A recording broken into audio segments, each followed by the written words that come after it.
Inanunsyo na ni Marian Rivera at Dingdong Dantes kung kailan at saan ang kanilang kasalan.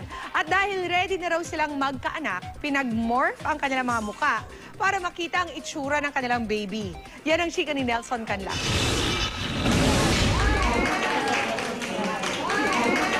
Inanunsyo na ng Kapuso Primetime King and Queen na gaganapin ang kanilang pag-iisang dibdib sa December 30, 2014 sa Immaculate Conception Cathedral sa Cubao, Quezon City. Sa totoo lang po, ang gusto namin December 8. Pero since Immaculate Conception Day yun, hindi po available yung Immaculate Conception Church.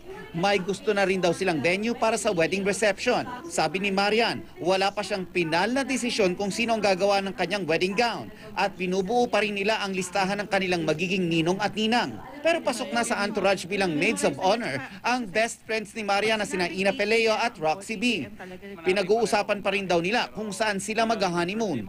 Mayroon na rin daw silang pinapagawang bahay ngayon bilang paghahanda sa kanilang buhay mag-asawa.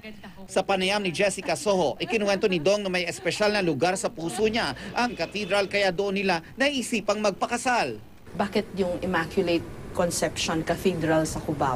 Doon po ako pinanganak sa parish na yun at saka doon ako bininyagan. At the same time, yun yung isa sa mga churches na parati namin pinupuntahan magmula noon. Gusto na raw agad magka-baby ng Dong yan, kaya maraming naku-curious sa itsura ng kanilang magiging baby. Yung mami niya yung nagpakita sa amin. Oh. Ang sarap pong tignan, nakaka-inspire ho talaga. Sino kamukha? Mas kamukha? Ako. Nelson Canlas, updated sa Showbiz Happenings.